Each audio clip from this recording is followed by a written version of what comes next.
vocês com o QR Code, vocês fotografam e tirem aí, façam as perguntas. E no final, lembrem-se, né? Tem outro QR Code para vocês preencherem a lista de presença. Certo? Bom, é isso. Então vamos começar a nossa manhã. O nosso primeiro palestrante, eu vou falar primeiro dele, né? O nosso segundo palestrante vai chegar daqui a pouco. Então vamos falar primeiro dele, a palestra dele vai acontecer e em seguida a gente apresenta o próximo convidado. Então o Andrei Kampf é o repórter da TV Globo, repórter especial de esportes. Eu falei ontem para vocês, né? A gente já tinha anunciado, formado em Direito pela Universidade Federal do Rio Grande do Sul e em Jornalismo pela Pontifícia Universidade Católica do Rio Grande do Sul também. Começou a carreira em 92 na Rádio Guaíba, quando tinha 18 anos de idade, cobrindo as eleições para prefeito de Porto Alegre. Depois estagiou durante 6 meses na TVE. Em 93, entrou na RBS TV como estagiário, após 1 ano e 8 meses virou repórter da emissora, também apresentou programas da RBS Esportes e Lance Final. No ano de 2003, foi para a Rede Globo Nordeste, em Pernambuco. Em 2005, transferiu-se para a sede da emissora em São Paulo, onde é repórter do Globo Esporte local. Também faz boletim Esporte Cidade na Rádio Cidade FM de Porto Alegre. Gente, então recebam com uma salva de palmas o nosso convidado da manhã. Bom dia.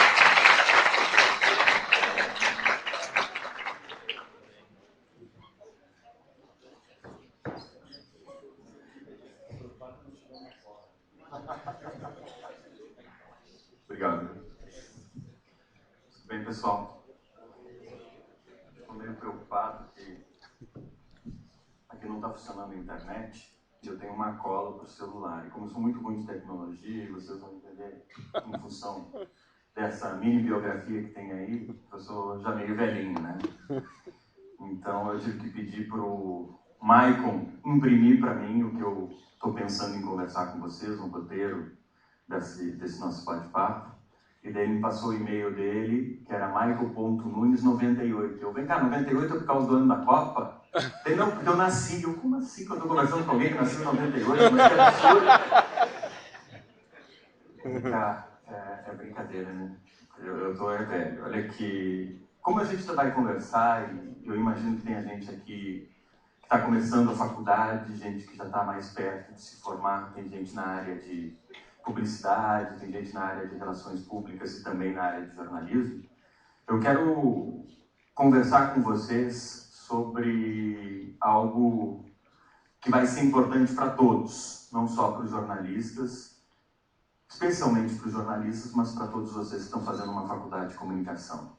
Quem daqui, eu vou começar com uma provocação, quem daqui não tem um smartphone? Levanta a mão. Quem não tem? Uma pessoa lá, é isso? Levantou sim. Não tem smartphone? Uma. Então o resto tem, né? Eu imagino que a gente tem aqui umas 200 pessoas. Bom, você sabe que com smartphone, então tá no meu tempo quase.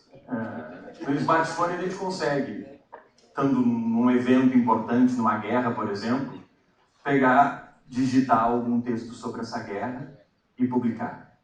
Com o smartphone a gente consegue também tirar uma foto desse evento, e se essa foto for exclusiva e for boa, a gente consegue mandar para uma agência de notícias ou para um jornal e ele publicar. Com o smartphone, mais do que isso, a gente consegue gravar, como Deus e deve estar fazendo aqui, gravando a palestra. E se for legal o que a gente gravou, a gente consegue colocar num veículo de comunicação até na Rede Globo.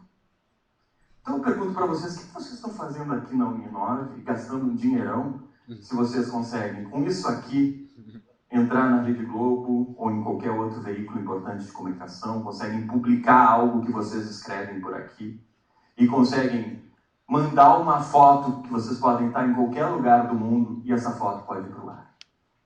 Por quê? A pergunta é, se vocês fazem faculdade de comunicação tendo esse recurso na mão, vocês fazem faculdade de comunicação tendo esse recurso na mão, vocês estão perdendo dinheiro? A minha resposta é, talvez. Talvez, eu vou explicar por quê. Porque hoje a gente sabe que nas redes sociais, elas estão hoje é um grande instrumento de divulgação de notícia, de de troca de ideias, e é uma ferramenta importante, inclusive, para nós jornalistas. Só que a gente vai se diferenciar um pouquinho, né? Porque eu acho que o nosso papel como jornalista está em filtrar essa informação e passar essa informação com credibilidade. É aí que entra o profissional da área de comunicação. Ele não vai mandar qualquer foto, ele não vai escrever qualquer texto, ele não vai mandar qualquer vídeo. Ele vai ter um compromisso dele, da credibilidade naquilo que ele está passando e da responsabilidade que ele tem com o telespectador, com o leitor, com o ouvinte, com aquela pessoa que é o destinatário final da mensagem que ele está passando. Olha o sufoco que eu estou passando, tem que estar colando por aqui, ó. Eu vou pedir um exercício para vocês, se vocês acharem bacana, de vocês escreverem uma frase durante o que a gente está conversando aqui, com a hashtag Semana da Comunicação Semana da Comunicação 2017. Tá? Em algum momento aparece, se vocês acharem alguma coisa interessante, vocês coloquem lá a hashtag Semana da Comunicação 2017. No final, eu vou conversar com vocês sobre isso. Tá? Porque eu acho que... pode ser no Twitter. Pode ser no Twitter, ou pode ser no Instagram, qualquer rede social. Daí depois, quem publicou, eu vou fazer uma pergunta sobre isso. Tá? A gente sabe que a gente está vivendo aí... E as redes sociais são, na verdade, uma espécie de fast food da comunicação. Tem de tudo, mas nem tudo tem qualidade boa. Eu acho que é fundamental a gente entender isso. E, principalmente, batalhar contra isso, né? Como rede social sendo uma fonte de informação exclusiva, que é o nosso futuro. E não só o nosso futuro de uma maneira mais egoísta falando, mas é o futuro das pessoas, da cidadania. A gente precisa de uma informação de qualidade, uma imprensa livre, que apure, que investigue, que tenha qualidade na informação que passa. Porque normalmente as redes sociais, ou muitas vezes as redes sociais, ela tem um perfil ideológico muito definido, né? Uma leitura. Obrigado, Michael. Michael 98, esse aí tem 19 anos, estava conversando comigo, não decidiu. Então, estava falando da fast food, né? Da comunicação, que são as redes sociais. A gente sabe que isso está cada vez mais presente no nosso dia a dia. A gente pode até usar, que a gente está nesse mundo mais globalizado, para falar das eleições americanas, né? A gente sabe que o Obama já usava as redes sociais, mas como instrumento de divulgação pessoal. Na outra eleição, que é essa última que a gente teve, a gente viu o Trump usando as redes sociais, e principalmente os seguidores dele, não como uma forma de divulgação pessoal, mas como uma forma, rede social, de divulgar ideias e notícias. E claro que essas ideias, sendo vinculadas a ele, são deturpadas, porque tem uma linha ideológica clara, só que as pessoas usavam isso como uma forma de se informar a respeito das eleições americanas. E o Donald Trump sabe muito bem usar, em proveito próprio, as redes sociais e todos os instrumentos que ela disponibiliza, justamente para isso, para fazer uma propaganda, e muitas vezes uma propaganda enganosa. Eu tenho aqui, né, a gente sabe que esses apoiadores, eles entram nessa de replicar informações apenas por notícias de Face, Twitter, Instagram, e muitas são exageradas, deturpadas, que eu estava dizendo, e algumas até falsas. Eu tenho um exercício aqui, que são 4 notícias que a gente viu e ouviu, provavelmente, vocês que são estudantes de jornalismo e da área de comunicação, de publicidade, vocês devem ter lido. E muitas vezes devem ter discutido, debatido sobre essas notícias. Eu vou ler as 4 notícias e depois eu vou fazer um comentário sobre elas. Uma delas é sobre a eleição americana. Agente do FBI suspeito de divulgar e-mail de Hillary Clinton é encontrado morto. Alguns de vocês devem ter lido isso e devem ter debatido isso. Nos Estados Unidos foi muito debatido. Outra, do Sérgio Moro, que teve mais de 150 mil repliques. Diz: juiz Sérgio Moro sofre atentado de morte e aciona alerta em comando do Exército. Essa notícia é do ano passado. Então, uma de esporte, para eu entrar no meu campo aqui. FIFA multa Palmeiras e exige retirada da publicidade de primeiro campeão mundial de clubes. Mas alguém já viu e leu. Isso aí foi tão sério que o UOL, né, que essa notícia, o UOL teve que fazer uma matéria desmentindo. Porque replicou, viralizou e as pessoas começaram a repassar como se fosse verdade. Mais uma, na internet, Fábio Luiz. Fábio Luiz é o filho do Lula. Filho do Lula é sócio da Friboi. Está aí na delação premiada da JBS. É verdade? Não é, mas vocês ouviram falar sobre isso. Então essas 4 notícias que eu dei, que viralizaram, que muita gente pegou o celular, replicou e passou para mim, olha que absurdo. Nenhuma delas é verdade. E eu peguei só 4, e foi rapidinho, foi ontem de noite, pensando o que eu ia conversar com vocês, que apesar de serem na área de comunicação, ainda estão em momentos diferentes do curso, e outros estão em áreas distintas da comunicação. Então, estou tentando falar sobre algo que nos atinge diretamente. Então, só ter um celular na mão, estou começando a responder aquela provocação que eu fiz para vocês, só ter um celular na mão e replicar notícias de internet, através de Facebook, de Instagram, de Twitter, talvez não seja a melhor forma de se comunicar com as pessoas, muito menos de passar informações com credibilidade para as pessoas. Deixa eu pegar, seguir na minha cola aqui. Então, eu acho que justamente vocês entram aí. Eu acho que o dinheiro que vocês estão investindo vai valer a pena a partir daí, desse momento. Porque eu acho que o jornalista e também aquele que trabalha com comunicação, ele tem o papel fundamental de acompanhar tudo isso que está acontecendo nesse mundo que está na palma da nossa mão, mas ele tem um compromisso profissional, ético, de apurar o que está acontecendo. Né? É aí que entra o papel do jornalista. E o jornalista ele tem que ter a chancela da credibilidade. Isso é fundamental. E como é que a gente consegue chegar à credibilidade que vai diferenciar vocês, que são da área de comunicação, de todas essas pessoas que têm um smartphone na mão? Essa credibilidade que vocês vão conquistar. E como é que se conquista uma credibilidade? Como é que se tem no seu nome, naquilo que você vai levar adiante, uma rede de pessoas que vai acreditar naquilo e que vai confiar no que você está passando? Não existe uma regra, mas eu tenho para mim que o que é fundamental, principalmente agora, principalmente falando para vocês jornalistas, que o caminho da credibilidade se conquista com uma apuração, com perguntas e respostas. Na verdade, eu estou errado. Se conquista com uma boa apuração, boas perguntas e boas respostas em cima do que a gente quer conversar. Para mim, isso é fundamental. Não basta perguntar.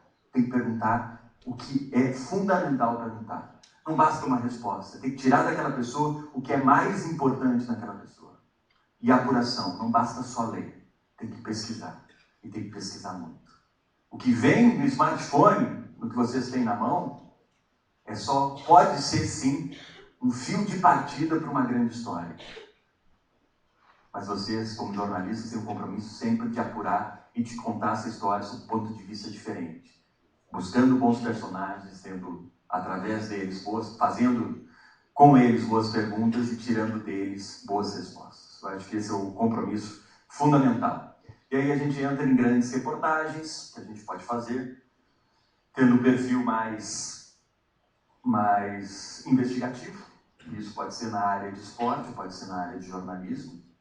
E aí a gente entra também nas matérias que são mais lúdicas, mas que são histórias interessantes, redentoras, bacanas, que vão fazer as pessoas refletirem, pensarem, acharem o mundo mais bacana, ou então tentarem mudar um pouco a forma de pensar o mundo.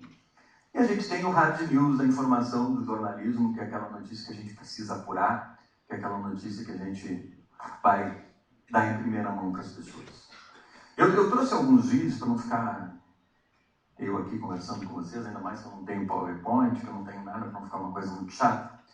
Eu provoquei esse exercício da hashtag, que a gente me cobra depois, por favor, para eu não esquecer de perguntar o que vocês escreveram e para dizer por que eu provoquei esse exercício. E E eu trouxe algumas coisas. Cadê o meu amigo que vai clicar aqui? Porque são matérias meio longas, 9 minutos, 9... Quanto tempo eu tenho ainda? Tá tranquilo? Porque daí eu tenho... Eu separei umas 4, 5, mas eu vou fazer o seguinte. O que vocês acham? Eu vou mostrar uma matéria de apuração, que foi uma matéria mais séria, que acabou repercutindo muito, que foi quando, dos 30 anos da conquista da Copa da Argentina em 1978, que foi uma Copa muito falada e comentada, que ela foi comprada pelo regime militar no tempo da ditadura argentina, e eu fui atrás de histórias e de personagens daquele jogo em que a Argentina ganhou do Peru de uma maneira curiosa e para muitos suspeita. Então a gente fez uma viagem por Peru, Colômbia e Argentina. E na Colômbia a gente passa porque o cartel de Cali poderia ter financiado o governo ditatorial da Argentina para comprar a seleção peruana, ganhar aquele jogo, eliminar o Brasil e ser campeão da Copa. Então, uma matéria mais investigativa dentro da área de esporte. E a gente tem também uma matéria aqui sobre umas eliminatórias para a Copa do Mundo do Brasil, de 2014, que começa pela Oceania, foi a primeira eliminatória que teve, que reúne as piores seleções do mundo. Porque reúne países como Samoa, Samoa Americana, Ilhas Cook, que são países de 8, 10 mil pessoas. Obviamente eles não vão ter o melhor futebol do mundo, mas eles são muito apaixonados também pelo futebol. Então, uma história de paixão por esporte muito bacana. E tem outra história de paixão pelo futebol muito legal, que é numas ilhas de Sunbase, na Inglaterra, onde se disputa a menor Copa de futebol do mundo, e que é reconhecida pela FIFA como a menor liga de futebol do mundo, porque são 2 times apenas que se reúnem no inverno europeu, que é quando fecha o turismo na ilha e as pessoas tiram umas grandes férias aí de 2 meses. Todas as pessoas da ilha se reúnem, os homens se reúnem para disputar esse torneio de futebol. Então eles se reúnem, as pessoas de lá dividem em 2 grupos, 2 times. Esse campeonato tem há mais de 30 anos.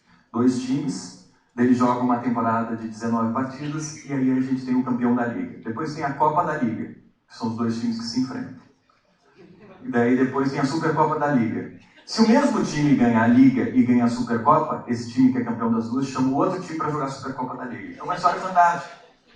De futebol mesmo, gente que quer jogar futebol e tem um espírito bacana, e a FIFA reconhece esse lugar como a menor liga de futebol do mundo, porque tem tradição, é super bacana. Não dá para mostrar todas, então eu acho que a gente pode mostrar essa mais investigativa, depois a gente mostra uma dessas duas, eu pergunto para vocês o que vocês querem, a gente levanta a mão e tenta ser democrático. E depois, por último, tem uma informação que no passado eu consegui passar, que talvez tenha sido a informação mais importante de furo de reportagem, eu acho que aconteceu no esporte do ano passado, que foi o anúncio de Tite na seleção brasileira. Eu estava num treino do Corinthians na segunda-feira, e aí conversando com um amigo me dá uma pista de que, olha, tem alguma coisa acontecendo na CBF, eu acho que o Dunga não vai ficar. A partir daí eu comecei a ligar para várias pessoas, 5, 6, 7 pessoas, 8 pessoas, e eu passei a ter uma convicção de que o Tite seria o convidado.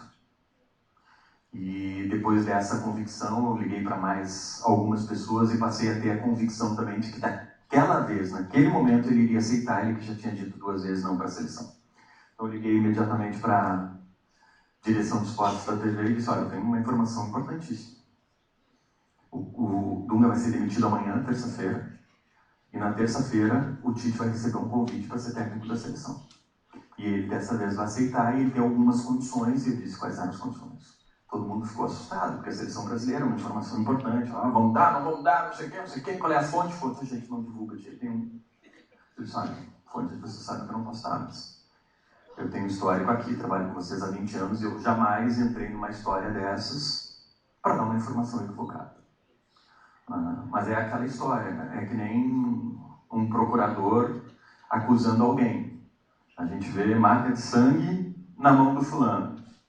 A gente vê motivos para o fulano matar. O álibi do fulano é fraco. Então tudo leva a crer que foi o fulano. Mas vai que não foi.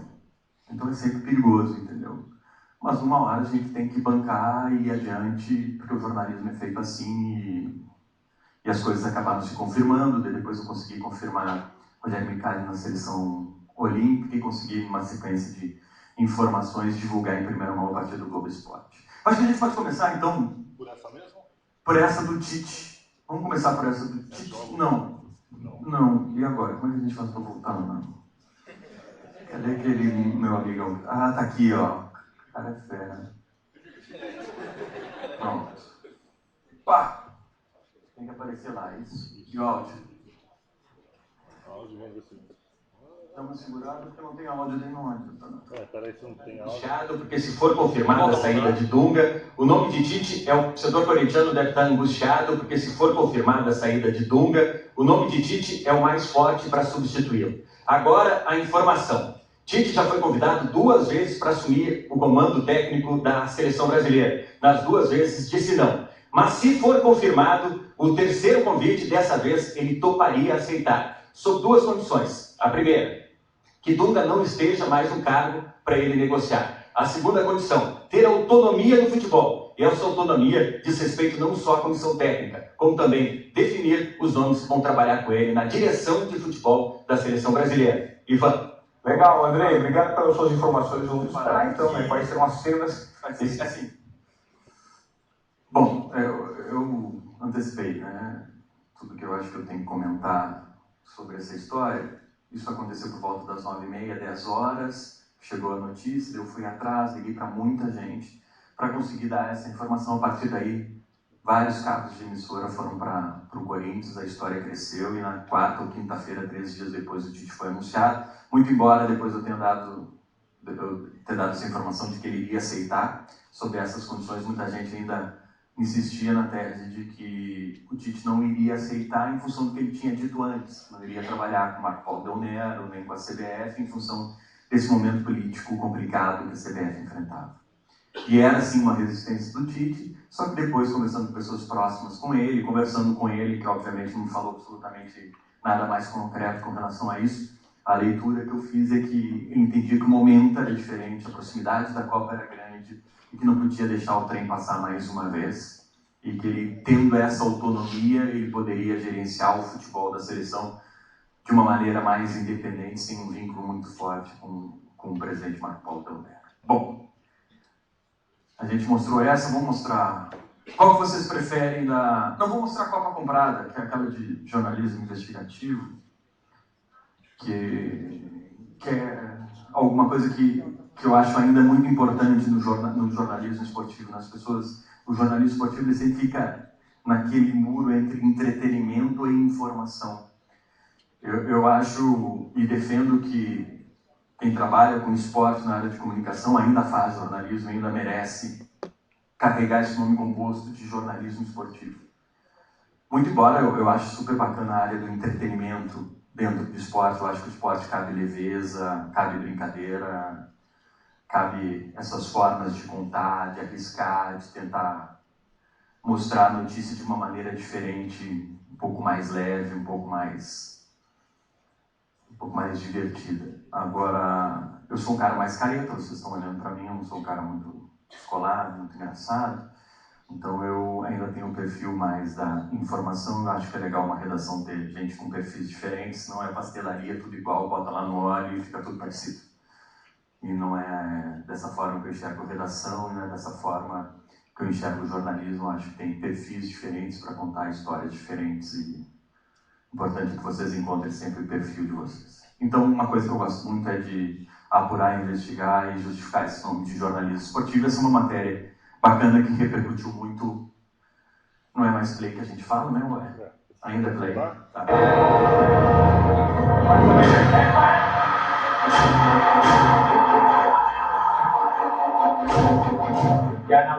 Já conversei com muita gente. Há uma certeza de que a partida foi acertada.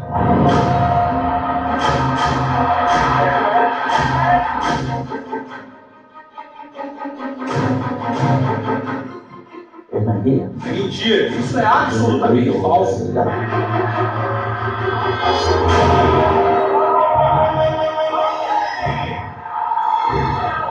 A seleção peruana hoje perdeu muito mais do que o jogo.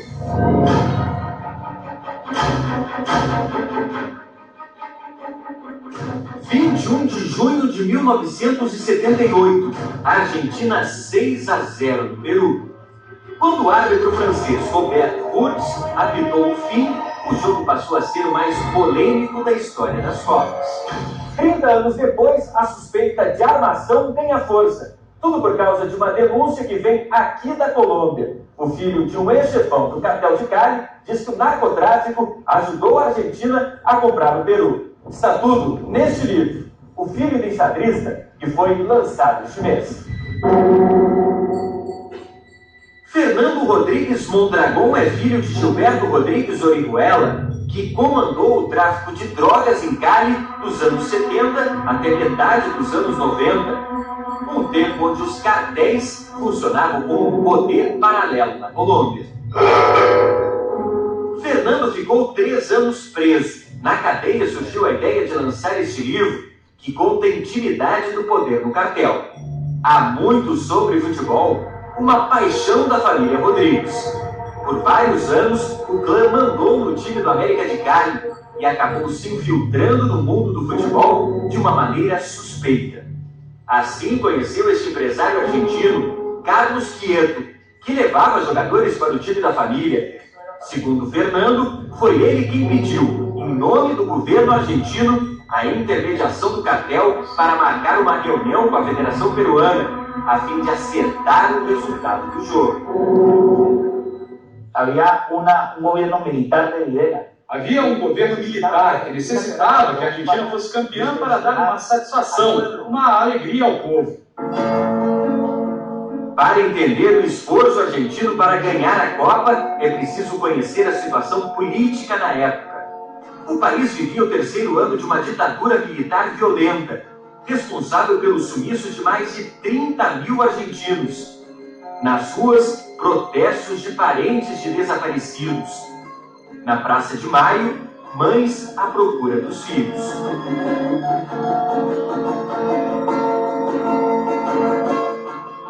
O som das ruas precisava ser abafado pela euforia dos estádios.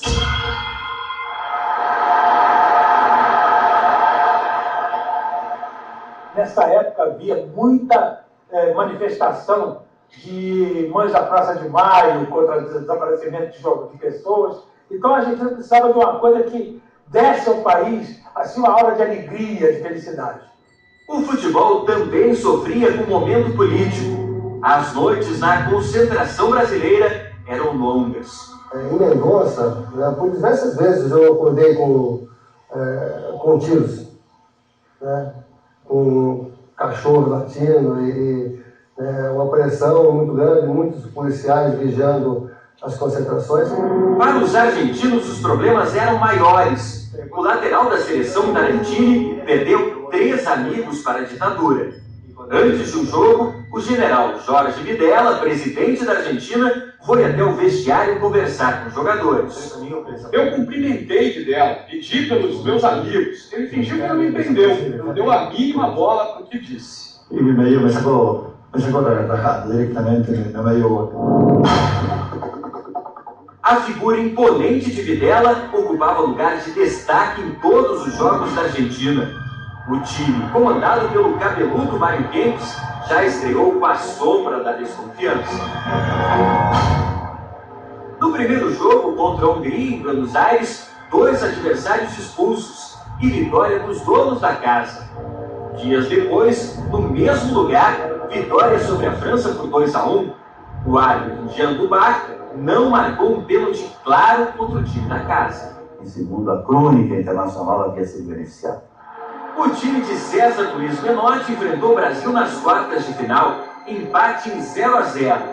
O resultado deixou as duas seleções com chances de chegar à final. Na última rodada da fase de classificação, o Brasil iria enfrentar a Polônia, a Argentina ou o Peru. A decisão de quem iria para a final poderia ser um saldo de gols. Avenida Aviação Sem Número, é onde fica a sede da Federação Peruana de Futebol. Segundo Fernando, 2 dias antes do jogo, estiveram reunidos ali, entre outros, o presidente da Federação Peruana de Futebol, Teófilo Salinas, e o almirante Carlos Lacoste, vice-presidente do comitê organizador do Mundial, que mais tarde chegou a ser presidente da Argentina rapidamente e vice-presidente da FIFA. Depois de 2 horas de reunião, ficou acertado quando receberiam jogadores, comissão técnica e governo peruano do governo argentino. Cada jogador receberia $50 mil. A comissão técnica, $250 mil. E o governo peruano, $100 milhões em carregamento de trigo. Y ella manda a Lacoste, que era un general. O dinheiro era do governo argentino. Foi o ditador Videla que mandou o dinheiro a Lacoste, que era o braço direito dele na organização da Copa. Fernando afirma que apenas 4 jogadores do Peru ficaram sabendo do acordo. 4 atletas de confiança do presidente da Federação Peruana, Teófilo Salinas. Um deles, o atacante Munhante, que perdeu este gol feito no início do jogo. Munhante, hombre, un delantero de esos con esa capacidad. Munhante era um atacante habilidoso e acabou fazendo o mais difícil, perder um gol feito. Os outros acusados, o zagueiro Munhoz, que nesse lance tira a perna num dos gols da Argentina. E nesse outro perde a bola de uma maneira bizonha em mais um gol adversário. O volante Gorriti de atuação apagada e o goleiro Quiroga, um dos destaques do Peru até então, que acabou levando 6 gols.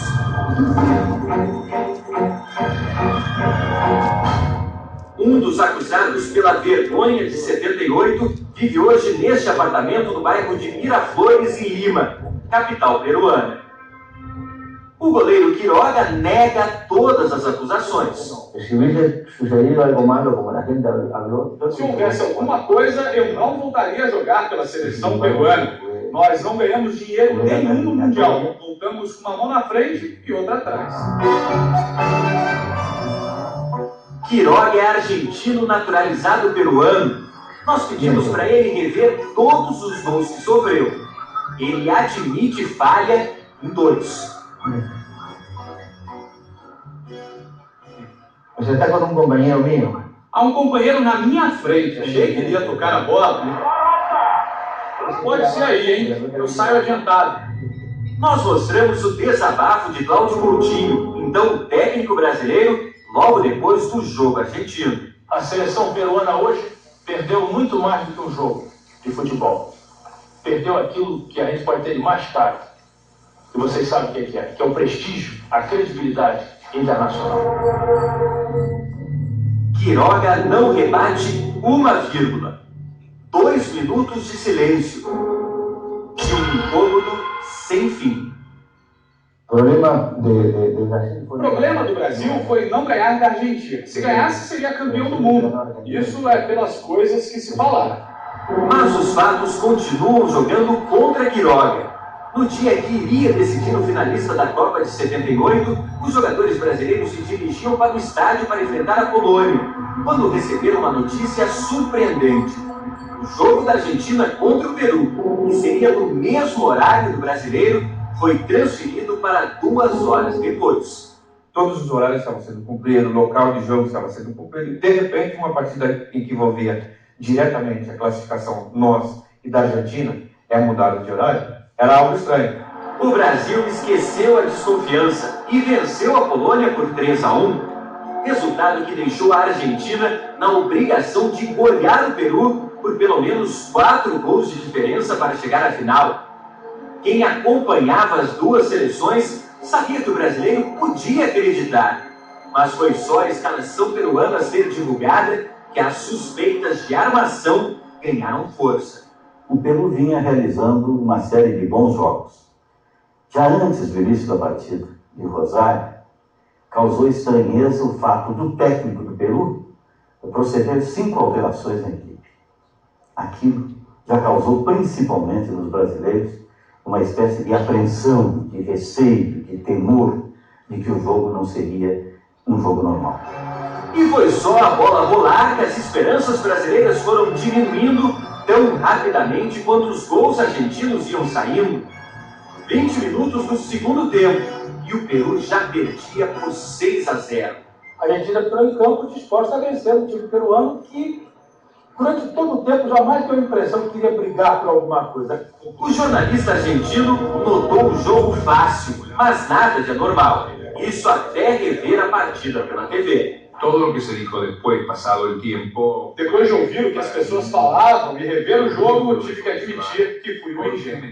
Tuve que asumir como un ingenuo. Quando a estranha partida terminou, pela segunda vez os argentinos chegavam a uma final de Copa do Mundo. Só que desta vez o adversário não seria o Uruguai, como em 1930, seria a Holanda. A explosão de alegria no estádio de Rosário pôde ser ouvida em toda a Argentina. Mas nada abafou a suspeita da nação. É vergonhoso. O futebol, porque uma coisa não tem nada a ver com a outra, né? Futebol é um negócio que você ganhar dentro do campo. Essas políticas, de ligação com política, tráfico, isso aí para mim é uma vergonha para o futebol. É um título que tem que ser apagado. Acho que o próprio argentino, sabendo disso, acho que não tem prazer, né, de lembrar 78, né? Talvez você me molesta. Às vezes me chateiam que se lembrem de mim, não por ser um bom goleiro, mas por essa partida do Peru. Sempre vai existir um torcedor fanático que vai gritar o pior, que vai dizer, vendido. A suspeita ganhou força com o livro de Fernando, o filho do cartel de Cali. Depois do livro, muita gente já conversou comigo. Tenho certeza de que a partida foi acertada. Fernando não tem provas contra ninguém. O cartel nunca usou nota fiscal, nem recibo, mas guarda um espaço generoso para uma galeria de fotos. Aqui, Teófilo Salinas, presidente da Federação Peruana de Futebol na época, aparece ao lado de Gilberto Orihuela, pai de Fernando, chefão do cartel. A foto foi tirada poucos dias depois da derrota peruana para a Argentina.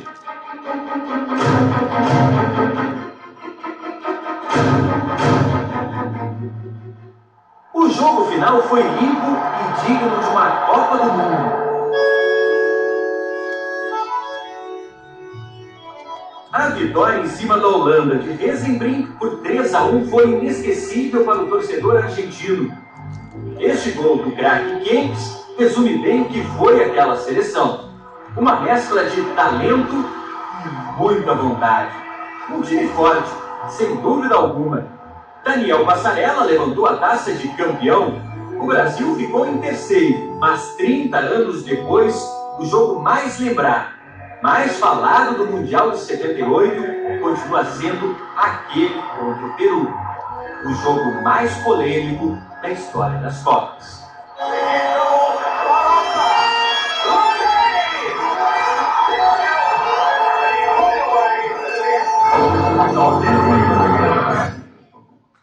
Eu não sei como é que a gente está de tempo. Ainda está tranquilo? Ainda dá para colocar mais uma matéria ou não? Bom, a gente tem mais 5 minutos. Eu comentei com vocês sobre esse perfil de reportagem, que é uma reportagem mais investigativa, que a gente vai atrás de elementos, de personagens, conversa e tenta tirar deles boas respostas, a partir de boas perguntas e de muita apuração. Então, dentro daquela fórmula que eu disse que é minha, de um bom jornalismo, ela consiste em apuração. Teve muita apuração, muita pesquisa para a gente conseguir construir um roteiro dessa matéria. Teve bons personagens e com esses personagens a gente tentou fazer boas perguntas e tirar deles boas respostas. E a partir daí a gente construiu uma reportagem muito grande. Essa matéria eu acho que tem 15 minutos. E 15 minutos para a gente colocar no ar em TV aberta necessariamente precisa ter, antes de tudo, retorno de audiência. Então precisa ser um produto de qualidade, um conteúdo de qualidade. E acabou dando certo, a audiência foi boa e isso acabou repercutindo, replicando. Eu me lembro que até no domingo, essa matéria foi pro ar no domingo pela manhã, no domingo à tarde, o Luciano do Vale, na Bandeirantes, já era da Bandeirantes, acabou comentando na abertura da transmissão de um jogo do Campeonato Brasileiro, falando dessa matéria e lembrando a Copa de 78 e todos os questionamentos que essa Copa acaba trazendo. Então, isso, para nós que vamos trabalhar com informação, é sempre bacana quando a gente consegue transmitir algo que vai reverberar nas ruas, que as pessoas vão discutir, que as pessoas vão comentar. Antes de falar sobre o repórter, fundamental que se fale sobre aquilo que ele está apresentando, sobre aquela informação que ele está dando. Eu acho que, como a gente tem 5 minutos, não vale a pena rodar aquelas matérias que eu tinha falado sobre a menor liga de futebol do mundo, na Inglaterra, em St. Macy's, que é uma história de paixão pelo futebol. Daí tem um outro aspecto da reportagem esportiva, nem aquela sobre as eliminatórias da Copa do Mundo, a primeira que foi na Oceania, que reunia as seleções, as piores seleções do mundo, né? Samoa Americana, que chegou a tomar 30-0 no jogo, Ilhas Cook, mas é uma história muito bacana, tá lá no YouTube. Assim, eu acho que ela tem 5 minutos a matéria. A gente pode rodar a primeira. Vamos rodar então a primeira da série. Isso. Menores ilhas, isso aí. Não. Vamos fazer o seguinte. Não, essa está muito grande. Vamos para Jogos do Outro Mundo. Isso foi uma série de Jornal da Globo. 5 matérias para mostrar. Foi a primeira série da Globo para chamar a Copa do Mundo de 2014. Essa série entrou no ar no final de 2010. Se chama Jogos do Outro Mundo. Para falar sobre essa paixão do futebol que ultrapassa, obviamente, os limites do Brasil, e ela pode ser expressa muito além do talento que as pessoas têm nas pernas, na forma de jogar, né? É uma relação muito diferente que as pessoas têm com o futebol, e isso que é bacana do jogo. Vamos dar uma olhada nessa aí, e depois eu termino rapidinho com um minutinho aqui. É o trabalho daqui que sustenta a família. Nem ele, nem ninguém que entrou em campo faz o ar. Ninguém, as 4 que participaram da Faiuaço Futebol. Agora da Oceania para a Copa do Mundo do Brasil. Vamos acompanhar 4 seleções que estão entre as piores do planeta. São os Jogos do Outro Mundo. Um desastre natural. Uma bola como aliada. Esta é uma história sobre futebol.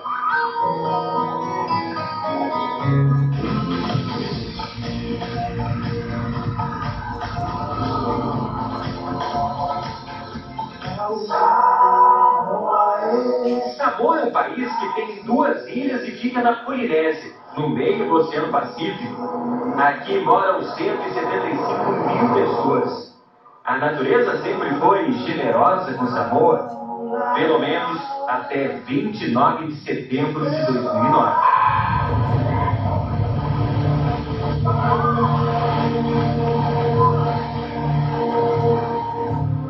Faiuaço mora nesta casa simples, com mais 13 pessoas. Ele é o craque da seleção de futebol de Samoa e do Lepé, atual tricampeão samoano. Depois do tsunami, ele vestiu a camisa dos voluntários. Eu ajudei entregando roupas, eu pegava sacos na Federação de Futebol e entregava nos vilarejos mais atingidos, junto com água e remédios. Essa foi a região de Samoa mais atingida pelo tsunami. 2 anos depois, ainda é fácil encontrar marcas da tragédia. Este carro foi carregado pelo mar. O samoano não quer esconder o que aconteceu por aqui. O que ele faz questão de demonstrar é que a vida continua na ilha e que ela pode voltar a ser como antes. Faiuaço pega a bolsa, coloca o chinelo e parte para a concentração. A seleção de Samoa é uma das 4 que participaram da primeira fase das eliminatórias da Oceania para a Copa do Mundo do Brasil.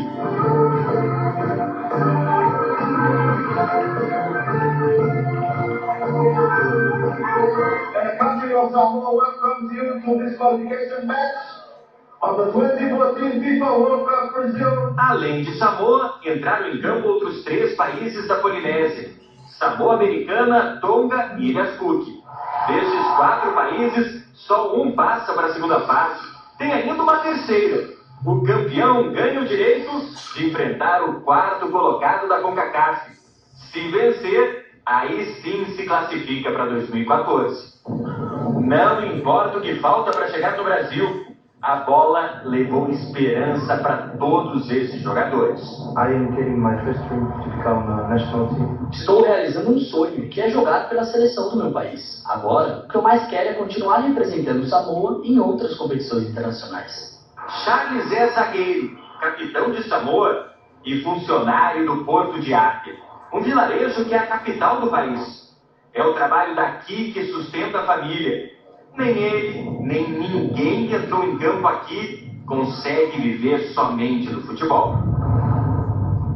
A primeira fase das eliminatórias da Oceania para a Copa do Brasil aconteceu aqui, no estádio Joseph Blatter. Essas instalações modestas são bem apropriadas para um campeonato que reuniu 4 seleções amadoras de futebol. Os jogos são acompanhados por 100, 200 torcedores apenas. Ninguém paga ingresso. Fairuaço, o atacante que foi voluntário no Tsunami, que é o craque de Samoa, ganha menos que R$200 por mês para jogar futebol. Aqui é impossível viver sem suar. Eu preciso cultivar alguma coisa como bananas para alimentar a minha família. Fairuaço sabe que mesmo com um belo futebol apresentado por ele, o campeonato não vai render um contrato milionário. Nem o capitão da seleção, Charles, vai deixar de trabalhar no Porto. Mesmo sem grandes jogos, mesmo sem grandes craques, Charles e Fairuaço já sentiram a força transformadora da bola. Esportes como o futebol sempre ajudam, eles alegram as pessoas. Na Copa do Mundo, que para eles é agora, já no primeiro jogo, vitória por 3-2 sobre as Ilhas Cook. Comemorada como título. Sorrisos, confraternização, agradecimento. Aos poucos, a vida em Samoa retoma um cotidiano perdido. E o futebol teve um papel importante. E é sempre importante agradecer.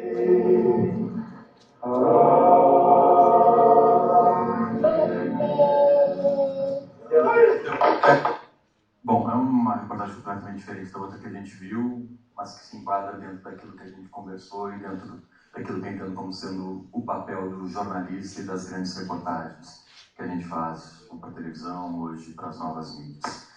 Dentro daquele exercício que a gente fez no início, quem postou alguma coisa aí? 1, 2, 3. Tem 7, 8 pessoas que postaram. Alguma dessas... O que tu postou? O futuro da comunicação depende de nós. Tem quantos retweets aí? Dá uma olhada.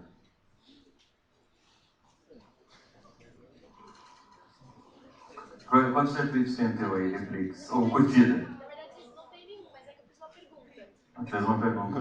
Para eu responder ou para alguém responder, no geral? Ninguém respondeu? Não, ninguém respondeu. Ninguém respondeu, tá. Nada também? Com a hashtag, tá. Assim, mas provavelmente nenhuma dessas colocações que vocês fizeram viralizou. Agora, se vocês tivessem, por exemplo, colocado a hashtag e postado que em palestra na Uninove, repórter diz que em conversa com o Tite, anuncia que depois de conversa com o Tite já tem os 23 jogadores que serão convocados para a Copa. Teria 100 mil curtidas, né? Ia replicar e todo mundo ia repercutir. Então acho que vocês estão no lugar certo.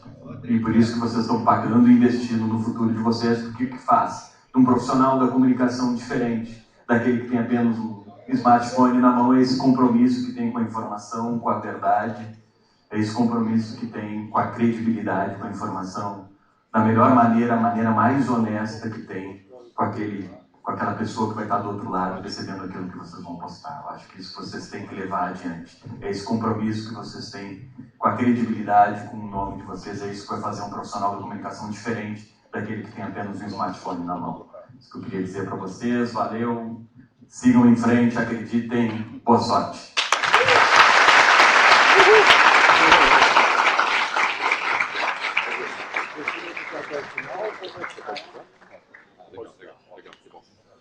Não, pode ir.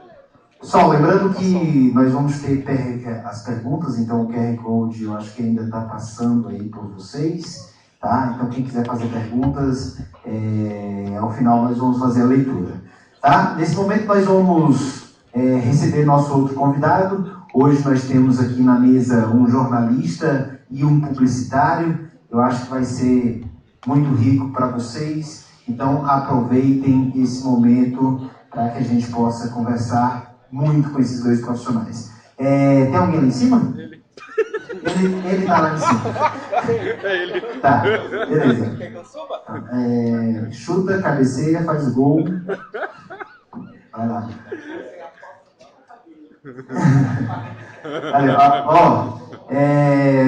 Não tem como eu falar ainda o nosso outro convidado. Só passar lá o currículo dele para mim, por favor, só para eu dar uma lida aqui. É isso, galera. Tem que improvisar, mas dá certo, né? No final dá tudo certo. Estão gostando da Semana da Comunicação? Tudo bem? Tudo certo?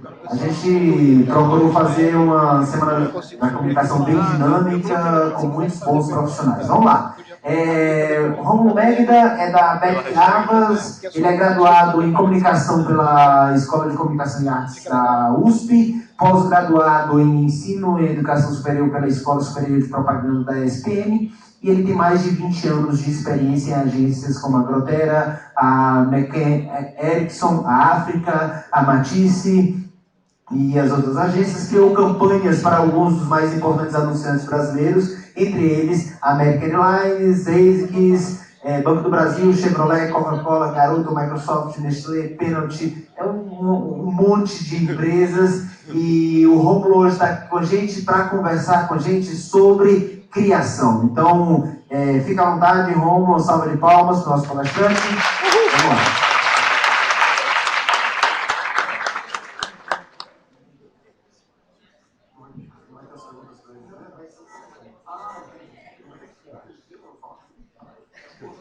Bom dia. Eu achei que vocês já iam fazer as perguntas, então eu estava até tranquilo ali, mas vamos lá, né? Tipo Faustão, quem sabe faz ao vivo, vamos lá. Pessoal, eu estava conversando com o Andrei na hora que eu cheguei, com Deusinei. Tudo bem, você falou o nome da agência errado também, então brincando. Mas... E aí ele falou que a semana estava sendo um sucesso, que os outros dias estavam lotados, hoje que estava mais ou menos 50% porque é sexta-feira e que vocês não têm aula, né? Para ter a semana de comunicação não tem aula. Então a galera já aproveitou, matou. E aí o que eu queria dizer é que parabéns para quem veio, porque vocês já estão na frente, então tendo a oportunidade de ter mais conhecimento, aprender mais por opção própria, ao invés de já estar indo para o final de semana, estar aqui trabalhando de alguma forma. Então parabéns para vocês. Gente, eu vou fazer uma apresentação da agência. Eu vou tentar ser rápido, porque eu queria combinar com vocês que a gente faça mais um bate-papo do que necessariamente uma apresentação. Pode ser? Combinado? Vamos fazer um bate-papo. Eu queria que vocês, enfim, interagissem, perguntassem, tirassem dúvidas, aproveitassem a oportunidade para externar o que vocês têm de dúvidas ou, enfim, querem saber sobre a profissão, sobre a área, quem já trabalha, quem não trabalha, o que quer conhecer e tudo mais, tá? Bom, o Deusinei já falou do meu currículo, eu vou falar um pouco... para cá que eu aponto. Da agência, eu trabalho numa agência chamada BTC Havas. Na verdade é o seguinte, a BTC é uma agência francesa de um grupo maior chamado Havas.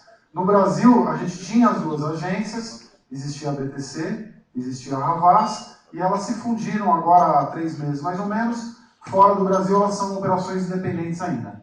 A BTC é uma agência menor, como a gente costuma dizer, é mais uma agência, uma boutique criativa, uma agência que tem um perfil mais criativo, tem apenas 3 escritórios no mundo, tem um em Paris, que é a sede, tem em Londres e tem aqui em São Paulo. Também deve abrir um escritório nos Estados Unidos, provavelmente em Nova York, Los Angeles, não sabe ainda, mas por enquanto são só esses 3 escritórios. A Havas, por sua vez, é uma agência grande, dessas que tem 200 escritórios espalhados pelo mundo, contas alinhadas, globais e tudo mais. Tá?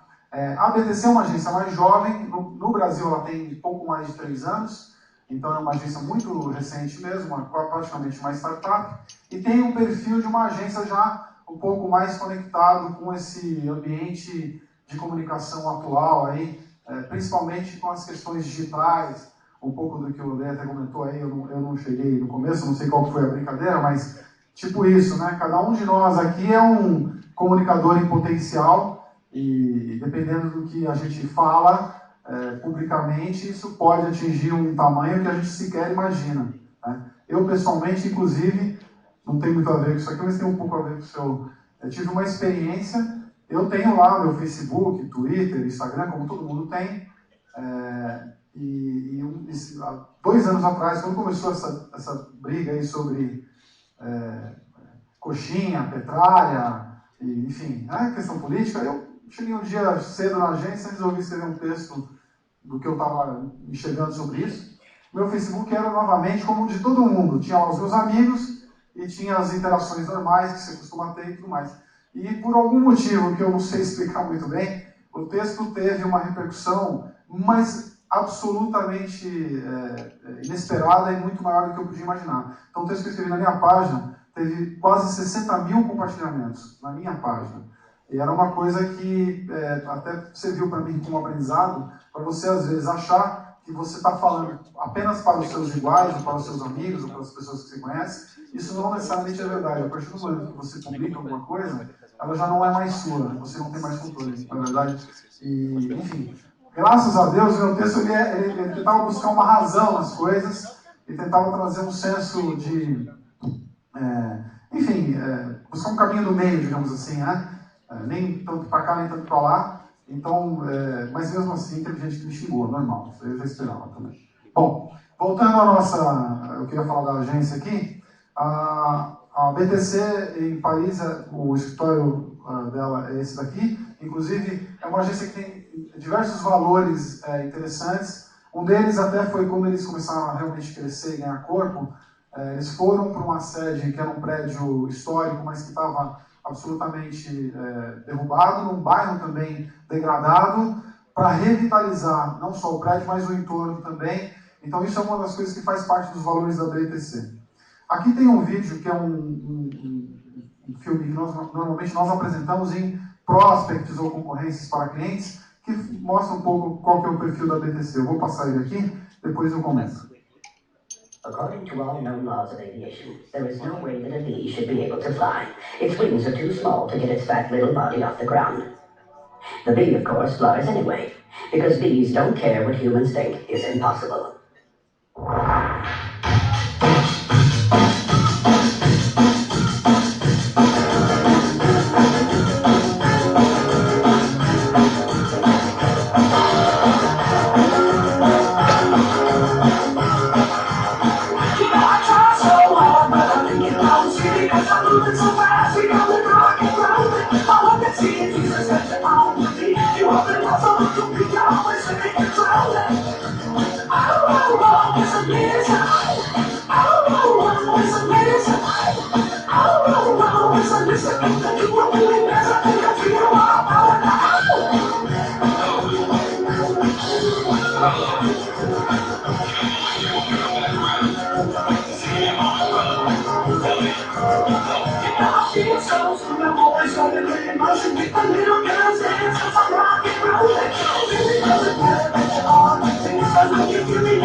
Bom, muito bem. Então esse aí é o que a gente chama aqui um reel da agência, tem lá os trabalhos tanto da BTC fora do Brasil, quanto da BTC aqui do Brasil também. A agência tem um símbolo que é uma abelha, que são as abelhas, e na verdade tem alguns significados isso daí, até na sede lá, eles produzem mel com abelhas e que depois são distribuídos para todos os outros 2 escritórios, né? E todos os funcionários, mas a abelha tem algumas questões, ela tem 5 olhos, tem uma percepção do seu espaço como nenhum outro ser vivo, digamos assim, e ela também, ao transportar pólen, está transportando informação, então tem muito a ver com o que a gente acredita como sendo uma coisa importante na comunicação. A gente, um pouco do que eu estava dizendo no começo, trabalhamos onde as pessoas estão permanentemente em rede, onde comentar e compartilhar parecem ser tão importantes quanto viver e sentir. Então, a gente sabe e tem certeza que hoje, se eu faço, vou dar só um exemplo, um dos nossos clientes é o Pão de Açúcar. Se eu faço uma peça que vai para o ponto de venda, vai estar lá um cartazete no ponto de venda, ela pode, e a gente gostaria, inclusive, por razões positivas, de preferência, claro, ir parar nas redes sociais, as pessoas comentarem sobre aquela, ela não se restringe a um espaço onde ela está inserida apenas. Ela tem potencial sempre para ser, isso para o bem e para o mal, para ser compartilhada nas redes e as pessoas tomarem conhecimento com essa informação, ela nunca está restrita simplesmente ao espaço onde ela está sendo veiculada, né? Aqui eu vou entrar em alguns comerciais da BTC de Paris. Na sequência eu vou mostrar algumas campanhas da BTC aqui de São Paulo. Tem uma coisa, acho importante ser dita, aparece um pouco no vídeo ali, a BTC tem sempre como intenção ter sócios locais, sempre 2, e sendo um homem e uma mulher, sempre. Então, qualquer outro escritório que vá abrir, ela nunca é só uma rede, como são boa parte das agências internacionais, onde vai lá, abre o escritório, contrata um executivo para trabalhar. Ela sempre quer ter sócios locais e um homem e uma mulher, ambos no comando compartilhado. Isso é um dos valores da agência também. Então vamos ver aqui uma sequência de comerciais e a gente volta a falar. I need a brand new start. Give away everything. I need to fill out palms. Throw away everything except the love you give. Since you know life isn't start. Cause need a brand new start. We're excited to introduce Music in the Sky, a whole new way to discover music from Air France. Simply download the app and hold your phone up. We have scattered hundreds of songs in the sky all around the world. When you find a song, catch it and you can listen to it right away.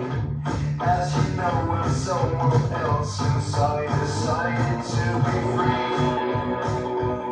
without any fuss. The music changes depending on what country you are in. So the more you travel, the more you can expand your playlists. You can even test your music knowledge with hidden games to win lots of prizes, but you have to find them first. Visit the App Store to download the Air France Music app.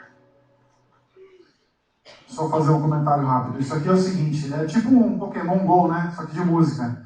Então você vai e fica mirando o teu celular a partir do momento que você baixa o aplicativo pro céu, até achar o símbolo da música, você vai pegar a música e aí você começa a montar um playlist.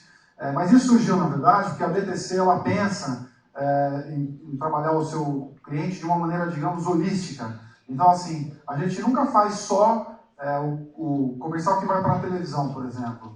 A gente quer pensar no todo, ajudar a desenvolver todos os espectros de comunicação daquele cliente. Então, a Air France, que é um cliente da BTC de Paris, tem a curadoria das músicas que são tocadas no avião feito pela agência, pela BTC. A sugestão de cardápio que vai dividindo primeira classe, executiva e a turística, também passa pelo crivo da agência. E isso é um projeto que, na verdade, se estendeu a partir desse trabalho de fazer todo um trabalho de comunicação, porque tudo, no final das contas, é comunicação, né? Então, a partir do momento que você tomou a decisão de comprar uma passagem aérea por uma companhia A, B ou C, você já está começando a interagir com ela de alguma maneira do ponto de vista de comunicação. Então, ao entrar no avião, mais ainda. Então, a maneira como as pessoas se comunicam lá dentro e tudo mais. Isso aqui é um projeto, então, estendido disso que eu acabei de falar. Seguindo.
Bom, a Lacoste é uma marca que começou, na verdade, no esporte, no tênis, e depois ela entrou no mundo da moda, né? E acho que o bacana desse filme é que ele mostra o produto inserido numa história. O que nós gostamos de ver são histórias. Não gostamos de ver, a gente só fica falando pra gente, compra porque é melhor, porque isso, por causa que... isso é chato. Então, a gente está nesse momento também, principalmente quando estamos falando de mundo digital, onde você tem muito mais um controle em relação ao que você pode assistir ou não. Eu preciso envolver mais ainda, né? Então, acho que esse filme tem isso. Vamos para o próximo. Esse aqui é entretenimento puro.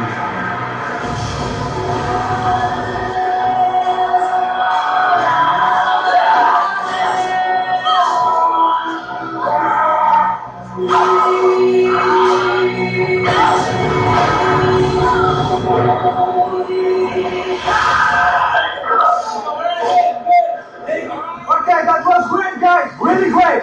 The fire should be higher. You were amazing. Let's do another one. Where does my passion for cinema comes from? I think I always loved cinema. Working with actors, I know. The special effects. Can I have some explosions? Yeah, more expressions. That's understood. He's an amazing director, very sensitive. Bring scenes. Lights out like that. Castle burning, we like that. Everybody screaming, a lot of blood, boom, explosion. The script. Sorry, we're ready. Yeah, The music. In fact, I always loved cinema.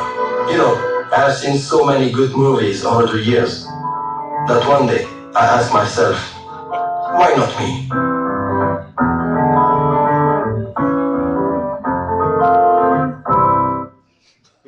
Então aí é a história do diretor, que é o tapete lá da casa, que ficava assistindo o canal Plus, e por isso ele ficou apaixonado por cinema e resolveu virar diretor, né? Então é a mesma coisa, ao invés de simplesmente falar sobre o catálogo de filmes disponível, a ideia é trazer uma história que envolva as pessoas e que crie uma simpatia na hora de você ver a campanha.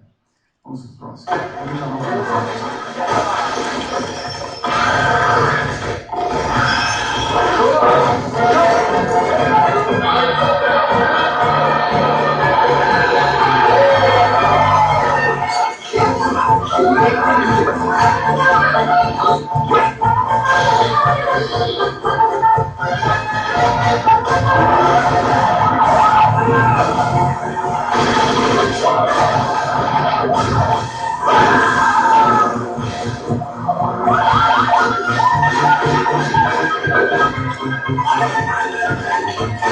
Thank you.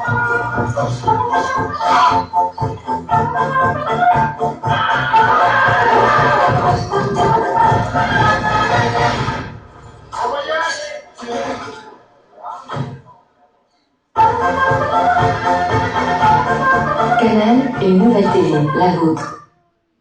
A assinatura comercial diz alguma coisa do tipo: com os melhores ingredientes fazemos a melhor programação, o melhor canal de TV.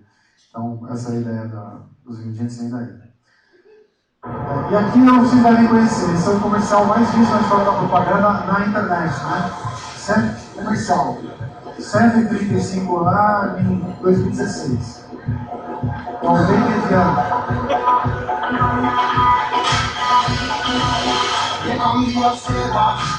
I'm the lyrical dancer. Big up the woman in the area. Still no, we don't die. Yes, we multiply. Anyone press me, the fire is safe. I've got to know we go. I know what knows don't know. Stay up and go, I go. I'm the lyrical dancer. Big up the woman in the area.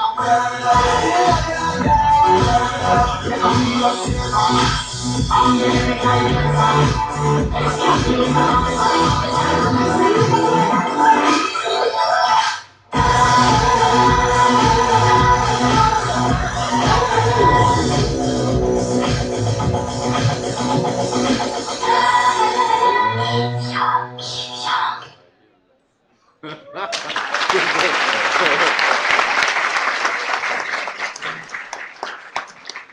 Bom, aqui é o que eu havia comentado anteriormente.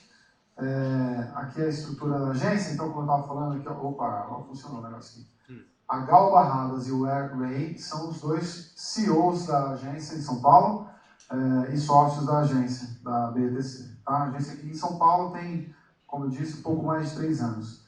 Então, isso que a gente viu a gente não cansa de ver, porque é muito bom o trabalho da agência fora do Brasil, e a gente quer chegar lá também com as nossas dificuldades aí, de um país que está enfrentando dificuldades. Então isso de alguma maneira atrapalha um pouco, mas a gente, vamos lá.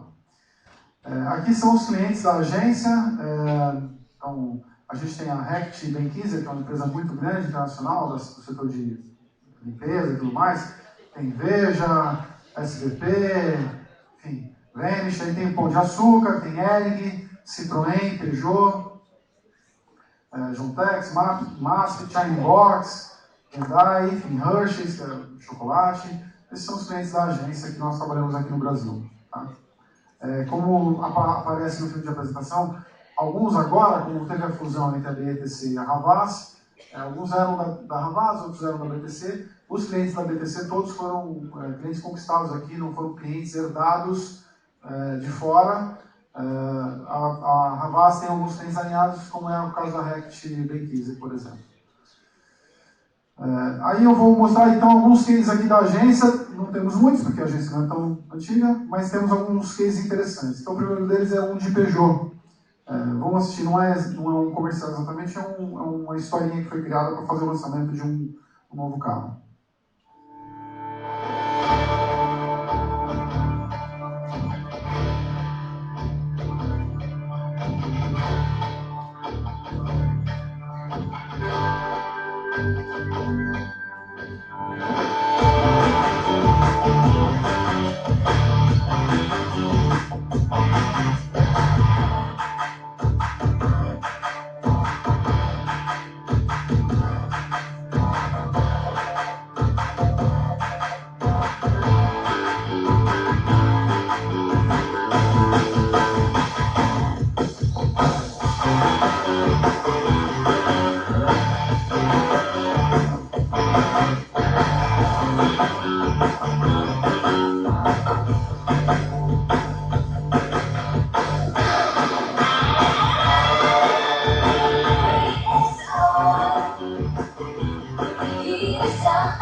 foi uma aposta do cliente em fazer uma ação diferente para o lançamento de um carro, muito focado no seu público principal, através, como conta ali, de um item que era um item importante no carro, né? Então a questão da música e tudo mais, para conectar com o público mais jovem. E aí foi feita essa série para a internet.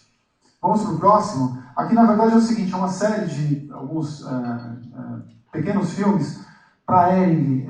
Todos eles também são para a internet, só que tem uma estratégia de veiculação por trás que tem a ver com datas e com momentos da semana e tudo mais. Então, por exemplo, tem um aí que eu vou mostrar para vocês que foi especificamente para o Dia dos Namorados, veiculou na semana do Dia dos Namorados, né? E alguns outros veiculam na segunda, ou próximo a um final de semana, enfim, ou uma data importante para o varejo, né? Onde espera se vender mais, Dia dos Pais e tudo mais. Então, a gente conseguiu propor uma estratégia que viabilizou a verba do cliente para produzir uma série de comerciais mais curtinhos, para veicular também de uma maneira bem focada, nichada, específica no digital. Eu vou passar eles todos na sequência aí.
Esse é o do Dia dos Namorados. Grita. Quê?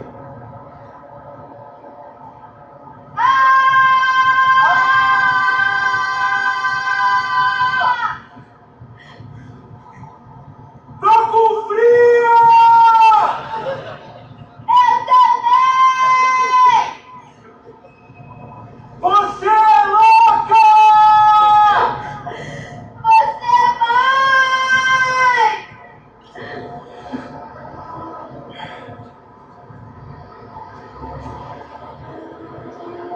Eu te amo!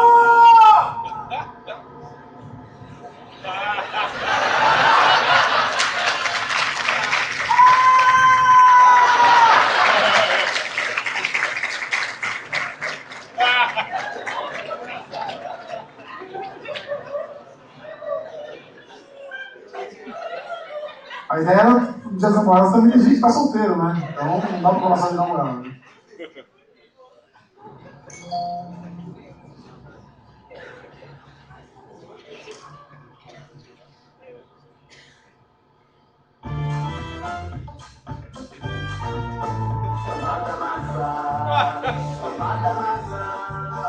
Suada massa que não me deixa sair de casa.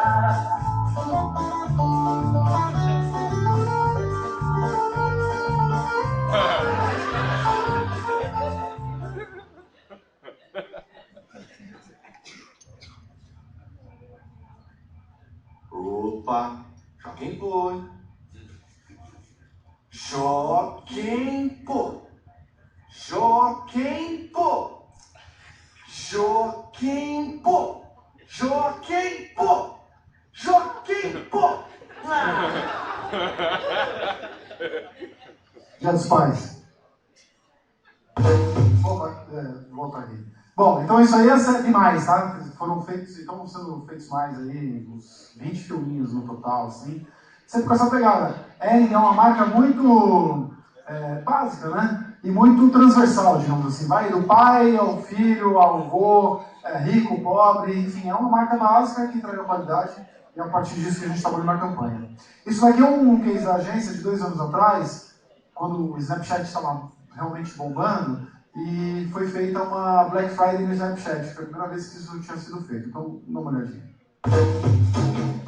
O Snapchat é a rede social que mais cresce atualmente. Nele, os vídeos duram até 10 segundos. Sabe o que mais é bem legal e acaba rapidinho? Os descontos da Eric na Black Friday. Eric apresenta Snap Black Friday. Junto com o Steve Look, os principais portais de moda do Brasil, fizemos uma promoção exclusiva pelo Snapchat, aproveitando as limitações do app para transformar ele num game interativo. Bem-vindos à primeira Black Friday pelo Snapchat. Funcionou assim. Durante o dia, postamos um monte de peças da Eric com descontos incríveis. O desafio era tirar o print screen na hora certa e aí garantir o código de desconto. Com o código na mão, era só correr para a loja virtual da Eric e comprar antes que as peças acabassem. Alguns snaps depois, a campanha já era sempre por aí. Tivemos mais de 100 mil visualizações nos vídeos e um monte de print screen. Por causa dessa e de outras ações que fizemos, nossas vendas online aumentaram 50% em comparação com o último ano. E pela primeira vez, a Eric foi uma das 7 marcas com maior engajamento nas redes sociais durante a Black Friday no Brasil. As ações que envolvem Black Friday são sempre super convencionais e meio caretas, então eu achei que essa ação de hoje do Snapchat deu para trazer de uma forma divertida e inovadora descontos super legais, com descontos de até 70%. Dar descontos na Black Friday é básico, dar descontos incríveis pelo Snapchat é único. Se o Snapchat ser usado para fazer alguma promoção ou algo parecido com o que a Eric fez essa Black Friday, nunca vi. É básico, é único. É único. O Zinei falou que eu tenho que dar uma corrida aqui, então vamos pro próximo. Esse aqui talvez vocês tenham visto também, é um filme de produto da Hack.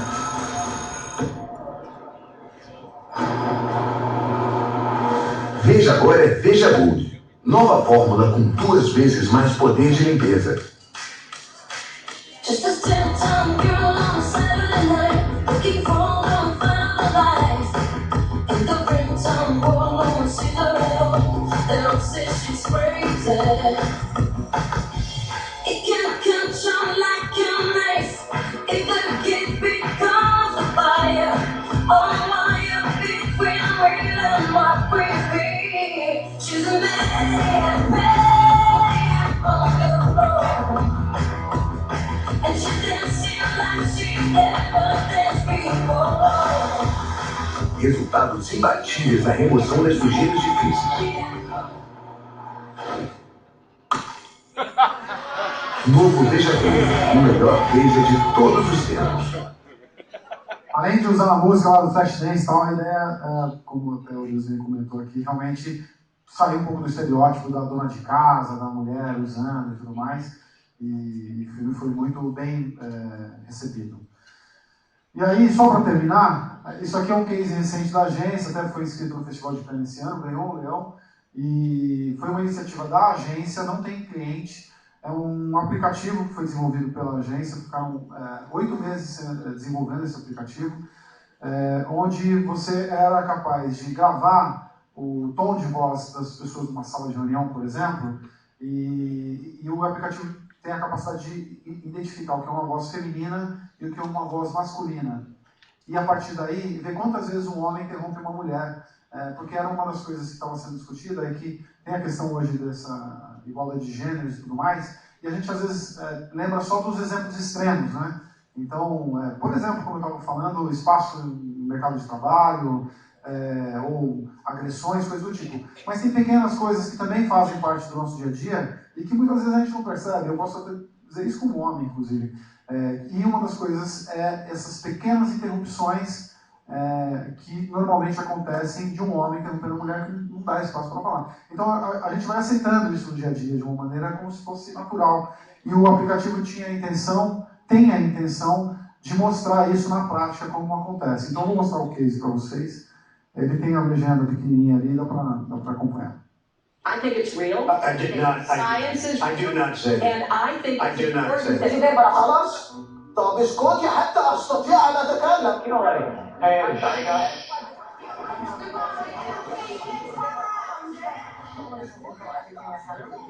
A manterruption. It's an unnecessary interruption of a woman by a man, and experts say it happens so frequently, both women and men might not even be aware of it. Well, now, there's an app for that. Una aplicación que cuenta las veces que los hombres callan a las mujeres en una conversación. Is that a woman interrupted? Manterruption. I was interrupted We broke it. 16 times by a man. Its goal is not to target and attack men, rather to raise self-awareness for both men and women of something that happens every day. Manterrupting é uma das muitas discriminações que as mulheres sofrem. Para mudar isso, criamos Woman Interrupted, um app que usa o microfone do celular. Primeiro, calibramos a voz para identificar o usuário nas conversas. Depois, buscamos as interrupções analisando a frequência das vozes masculinas e femininas. Para começar a espalhar a causa, escolhemos mulheres jornalistas que conhecem o problema muito bem. Logo, o projeto virou manchete no mundo todo, recebendo 700 milhões de impactos em mídia espontânea, o equivalente a mais de 7 milhões de dólares. Em poucos dias, recebemos milhares de downloads em 57 países. Downloads são ótimos, mas criar um debate foi ainda melhor. Foi o que fizemos nas mídias sociais e até nas ruas. Empresas de mídia doaram espaço, incluindo um mês inteiro na Times Square de graça. Woman Interrupted também virou um projeto de arte, inspirando 67 ilustradores de diferentes nacionalidades. Isso é só o início. Os dados coletados pelo app serão disponibilizados em um dashboard, para que, em vez de falar, nós possamos mostrar. Depois da liberdade de expressão, queremos nos expressar até o fim.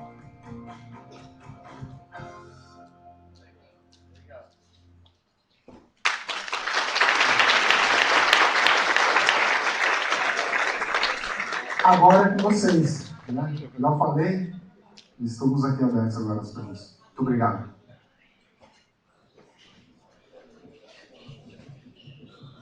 Vamos para as perguntas feitas pelos alunos, direto. Ok. Acredito que como o Andrei falou primeiro, as primeiras perguntas são voltadas para o palestrante de jornalismo. A primeira pergunta do Leonardo Augusto de Souza, do Campus Memorial. Andrei, como é a pressão de terminar um jogo de futebol e já ter que deixar tudo preparado para o dia seguinte? Quem foi que perguntou? Essa é a pressão menor. Principalmente se o programa que a gente vai fechar a matéria for à 13h do dia seguinte. Porque, em tese, a gente tem o jogo que termina meia-noite, a gente chega na TV 1h30 da manhã, em tese a gente tem até as 8 da manhã para entregar esse material, a gente tem 7 horas para fazer. Então, isso seria uma situação tranquila para a gente. Né? A situação mais estressante, por exemplo, aconteceu um fato importante à tarde e a gente tem que fechar uma matéria para o Jornal Nacional que tem um deadline de 6, 7 da noite. Então, vai ter que escrever rapidamente, vai ter muita gente te ligando, te pedindo para passar informação, te pedindo para enviar material e te cobrando o texto. Aí a gente tem um estresse um pouquinho maior. Agora, a matéria de jogo para o dia seguinte ela é tranquila porque a gente tem mais tempo e a gente começa a elaborar um roteiro de matéria a partir do que a gente está vendo no jogo, de algum elemento importante que possa contar aquela história do jogo de uma maneira interessante para quem está acompanhando. Né? Então a gente bola um roteiro a partir dali, no espaço que a gente está, dentro do campo de futebol, onde as coisas estão acontecendo. Depois a gente chega na TV só para desenrolar esse roteiro e escrever a matéria. Então, a partir daí não tem um mistério, assim. Eventualmente, no dia que está pouco criativo, entendeu? Não é soberba nem nada, mas a nossa profissão, assim como do bom vive da criação, e a gente não consegue estar criativo sempre, todos os dias. Tem dias que a gente está mais inspirado, dias que a gente está menos inspirado.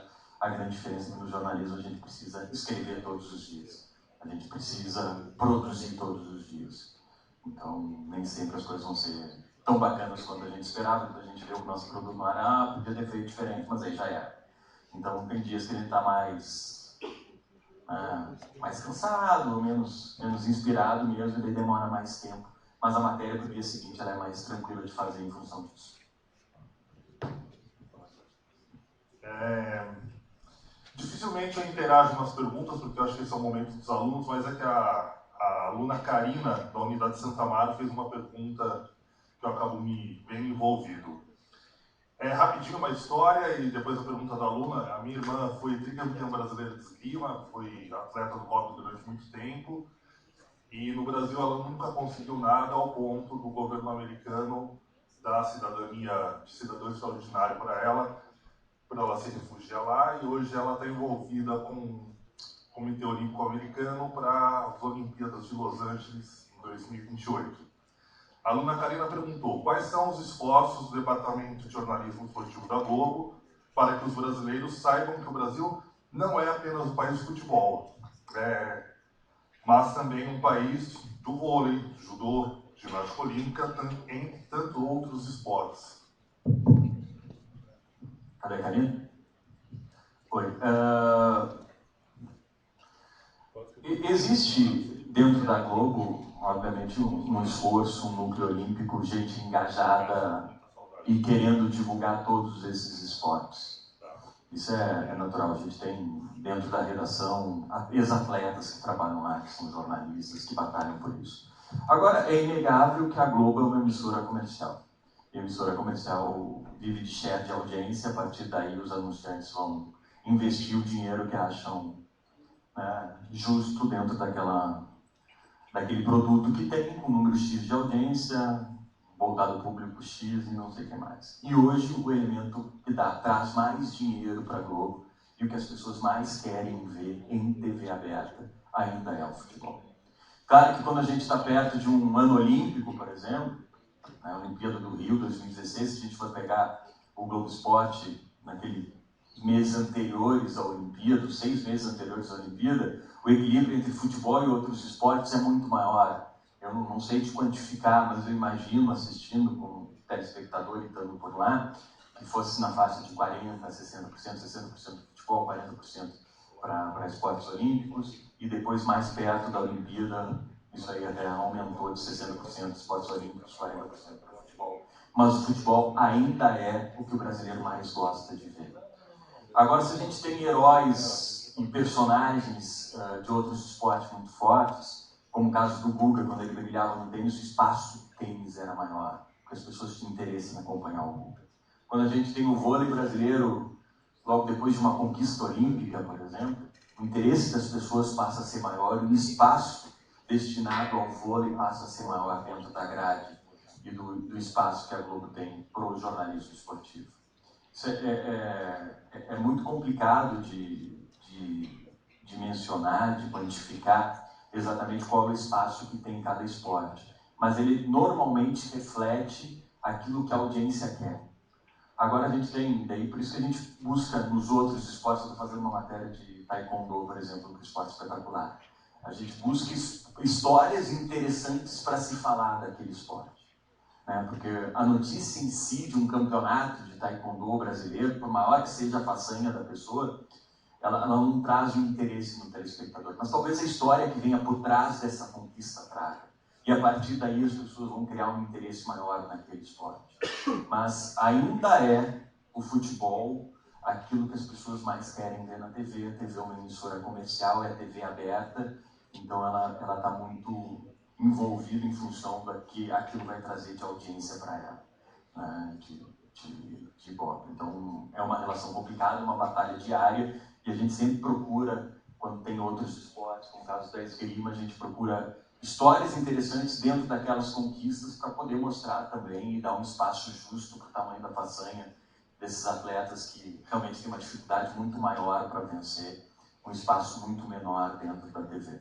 Só que se a gente for olhar o universo do futebol também, a gente trabalha com uma minoria de 2 a 3% das pessoas que venceram o futebol. O futebol também é um esporte muito difícil, que 97% das pessoas que trabalham com ele ganham menos de R$3.000 por mês. e a gente trabalha com os 2, 3% que são os caras da elite do futebol, que são os principais clubes brasileiros que ganham fortunas, e a gente tem uma ideia equivocada de que futebol é apenas só aquilo, mas é aquilo que as pessoas querem ver na imensa parte do tempo. Ótimo. O Rafael, da Unidade Vergueiro, você mostrou a reportagem sobre a Copa de 78 que a Argentina acertou o resultado com o Peru para eliminar o Brasil. Quanto a isso, você acha que a Copa de 98 na França também teve algum tipo de esquema para que o Brasil pudesse perder aquele jogo para a França? Eu acho que não. Acho que ele quer um furo. Se eu desconfiasse de alguma coisa, a gente teria feito alguma matéria. Assim. Surgiram muitas histórias, né, de que a Adidas teria comprado a seleção brasileira, mas eu conversei com muita gente daquela seleção de 98, com pessoas que estavam lá dentro, e isso não aconteceu. O que aconteceu foi que aquele episódio do Ronaldo acabou abalando um pouco a seleção, e foi um jogo atípico, aquele contra a França, e o Brasil acabou perdendo dentro do campo. Eu não acredito em nenhuma teoria da conspiração que vá além do fato do Ronaldo ter passado mal e as confusões que aconteceram dentro do vestiário em função daquele episódio. Nem no 7x1? Não, 7x1, como assim? Não, agora? Contra a Alemanha. A Brasil perdeu de propósito? Foi bem estranho. Foi bem estranho. Hã? Não, mas assim, o futebol normalmente, ele adora contrariar a lógica, mas ali deu a lógica. A seleção da Alemanha era muito mais bem preparada que a seleção brasileira. A seleção da Alemanha treinou muito mais que a seleção brasileira. A comissão técnica alemã estudou muito mais o futebol do que a comissão técnica. Olha que eu me dou bem com o Filipão, mas eu acho que o Filipão foi muito mal naquela Copa. E há um tempo ficou vivendo de ser Filipão e deixou de ser um pouco técnico. Então eu acho que foi um resultado natural, e ali o futebol não contrariou a lógica. O Brasil ser campeão em 2014 seria um crime contra o trabalho, um crime contra o estudo no futebol, seria um crime contra o profissionalismo que o futebol hoje exige.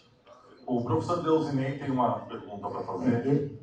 Mas assim, essa pergunta cabe até para os dois, e aí eu vou passar a bola para o Romulo, e aí depois eu queria que você respondesse também, porque é algo que, tanto no jornalismo quanto na publicidade, principalmente na publicidade, isso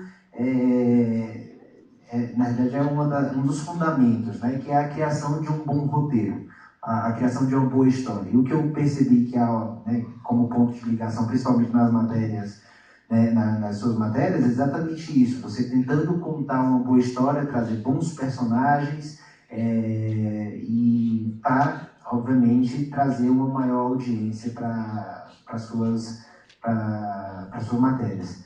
E a publicidade é isso, né? Vocês acabam criando histórias, e até a gente estava comentando aqui que são filmes que, em muitos casos, são muito baratos, você não tem um custo altíssimo, mas você conta uma boa história, e introduz ali a marca em algum momento, não sendo a marca o principal, não sendo o principal do roteiro, mas sendo introduzido ali. Então eu queria que vocês falassem um pouco sobre isso. A gente tem costumado falar, a gente traz no curso de propaganda a ideia de storytelling, e a gente tem tentado massificar bastante isso aqui nos cursos. Então, e como a narrativa é a principal, né, a coisa principal desse storytelling, eu queria que vocês falassem sobre essa narrativa, que é um ponto comum para vocês dois. Bom, da minha parte, o que eu posso dizer é que o ser humano sempre gostou de histórias, sempre. Né? Então, hoje existe um termo que a gente usa, que é o storytelling, para definir isso, mas no fundo, isso é uma coisa muito antiga, né? As pessoas passaram as histórias para frente. Nós nos interessamos por histórias. Então, acho um pouco do que o Andrei estava falando é isso. Então, e eu acho muito bacana, realmente. Eu fico pensando, eu adoro futebol, sou um apaixonado por futebol também. E eu fico vendo hoje as matérias esportivas como elas normalmente elas partem de alguma história, né? Eu, desde criança, eu saía correndo da escola para assistir o esporte. E hoje eu dou sorte, eu estava numa agência perto da minha casa, então às vezes eu consigo almoçar em casa e eu vejo o Globo Esporte novamente, porque eu adoro ver as histórias do jogo, do dia anterior e tal. Então eu acho que as pessoas se apaixonam por histórias. O que eu acho que mudou e é diferente é realmente esse mundo mais conectado que nós estamos, onde as histórias têm possibilidades diferentes, né? Do ponto de vista da publicidade, era muito a marca comunicando daqui para lá e ponto final, né? Hoje não, hoje as marcas elas interagem com as pessoas interagem com as marcas. A gente sabe que muitas vezes as pessoas de alguma forma se sentem donas de algumas marcas, né? Tem uma campanha que aconteceu um tempo atrás de uma marca de moda feminina que era muito diferente do que normalmente aquela marca fazia, e as mulheres que consumiam aquela marca, elas se manifestaram contra aquela campanha. Elas falaram, essa marca não é a minha. Essa não é a minha agora, é a minha, ela é a minha. Né? E eles revisitaram a campanha e fizeram novamente. Então, acho que tem uma maneira como as coisas acontecem, é uma interação que é realmente muito diferente. As pessoas se sentem participantes da história, das histórias, e a gente procura também trazer com que, de fato, isso seja verdade na hora que a gente está criando, sabendo que nem sempre é possível também. Tudo depende do objetivo. Então, eu falei muito, mostrei alguns cases do mundo digital, mas eu, pessoalmente não, nós acreditamos, mas eu pessoalmente acredito muito também. O poder da TV aberta, particularmente a Rede Globo, é absoluto ainda. Então, é porque é caro, muitas vezes não dá para fazer, né? E muitas vezes, talvez, dependendo do que a gente está fazendo, realmente você possa ter um uso melhor do dinheiro, trabalhando de uma maneira mais específica e tal. E aí sim, novamente, no espaço do ambiente digital, eu tenho um tempo diferente, eu posso contar minha história com 3 minutos, 1 minuto e 20, sei lá, quando eu quiser. Quando eu vou para um espectro comercial de veiculação de TV e tal, são múltiplos de 15 segundos, né, 30. A gente é obrigado a encaixar isso dentro desse tempo, ou criar outras histórias. Existem vários formatos possíveis e diferentes de merchandising, coisas assim, enfim. Mas o poder da história é super importante, mas às vezes, eu vou citar um exemplo lá novamente de um cliente nosso. A gente tem, como eu citei, o Pão de Açúcar. Há momentos que é legal contar histórias, faz sentido, o Pão de Açúcar tem histórias, e tem horas em que eu preciso vender filé mignon. Aí não vou contar história, eu só vou vender filé mignon, né? Vender cerveja, enfim.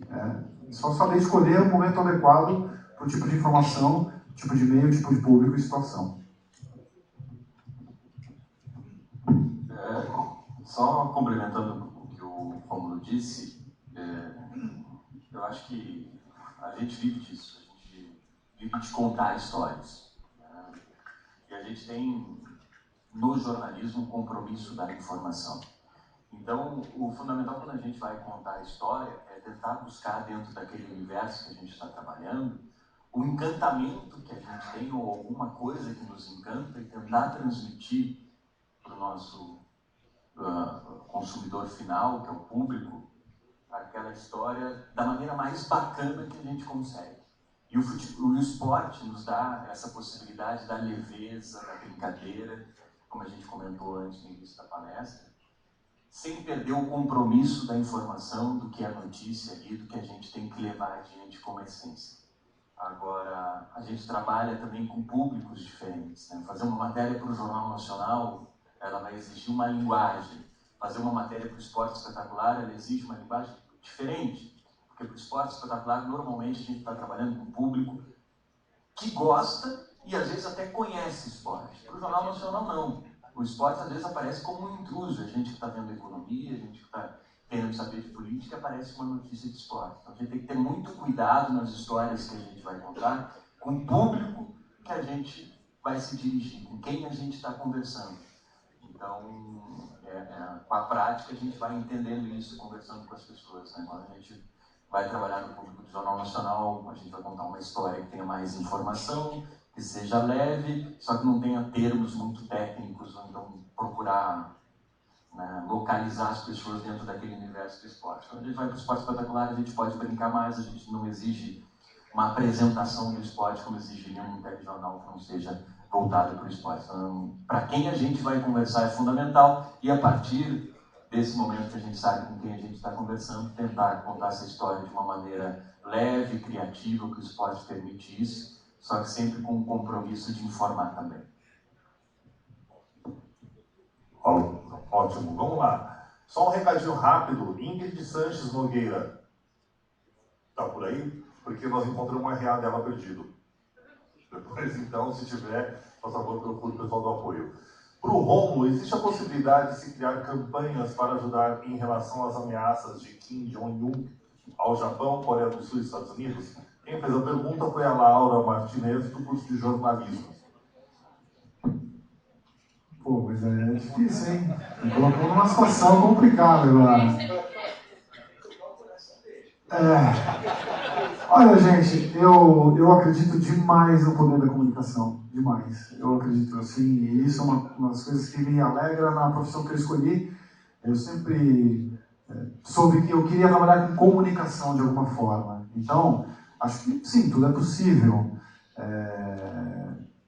Se a publicidade, particularmente, ou as ideias, não sei, o caso particular da Coreia do Norte é considerado o país mais fechado do mundo, né? Então é difícil para chegar lá, né? Como é que eu vou veicular lá? Como é que o cara vai ver? Então, como é que eu vou me assegurar disso?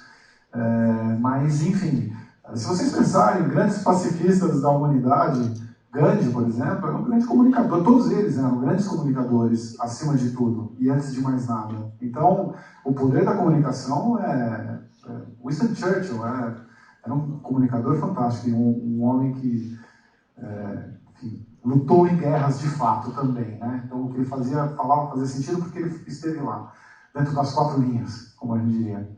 Agora, se a gente pode colaborar para que não destruam esse nosso, por enquanto, único planeta, talvez sim, não sei. Quem sabe a gente já não começa a pensar nesse trabalho aí. Eu vou abrir esse jogo na agência, para ver se a gente chegou a alguma ideia. Ótimo. O aluno Robert Borges, da Publicidade e Propaganda, Memorial, trabalha aqui com a gente. Ele perguntou para o Andrei, recentemente um jornalista teve uma discussão com o treinador Wagner Mancini durante a coletiva pós-jogo. Gostaria de saber se isso já aconteceu contigo e como é a pós-coletiva. Rola um pedido de desculpa pessoalmente, alguma coisa do gênero? Sim, depende do tamanho da briga, né? Se ficar uma mágoa muito grande, não vai rolar pedido de desculpa. Mas eu me dou muito bem com o Muricy, gosto do Muricy Ramalho. Acho que é um cara que está envolvido com o futebol de uma maneira apaixonada há muito tempo, mas eu tive uma discussão com ele parecida com o que aconteceu com o Wagner Mancini, que foi quando o Palmeiras, em 2009, perdeu o título brasileiro, que estava quase tão ganho quanto esse do Corinthians. Então, o Corinthians descuidado. E aí, na primeira entrevista coletiva que ele deu em 2010, eu fiz uma pergunta que me pareceu honesta na época, para ele, que o Palmeiras estrearia no Campeonato Paulista um jogo em casa, né, e tinha perdido um título ganho e sequer tinha ido para a Libertadores. Eu perguntei para ele como que ele imaginava o humor do torcedor nesse reencontro do time com o Palmeiras depois do fracasso que foi em 2009.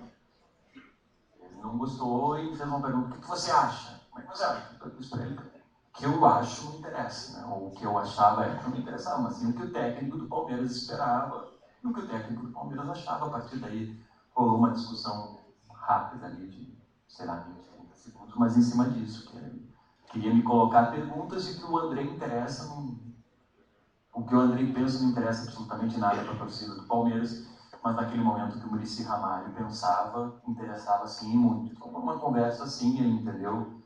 Pouco depois a gente estava se falando normalmente, mas eventualmente surgem discussões assim, e o importante, eu acho, que é o repórter se posicionar com relação àquilo que ele acha interessante, né, de obter de resposta. Aquilo que eu disse para vocês, o fundamental e o grande compromisso do repórter é a apuração e buscar ter boas perguntas para buscar boas respostas. Se ele acha que dali, da pergunta que ele está fazendo, vai ter uma boa resposta, ele tem que acreditar, independentemente da resposta que ele vai obter, ele tem que acreditar que ele possa, a partir do microfone, conseguir uma história bacana.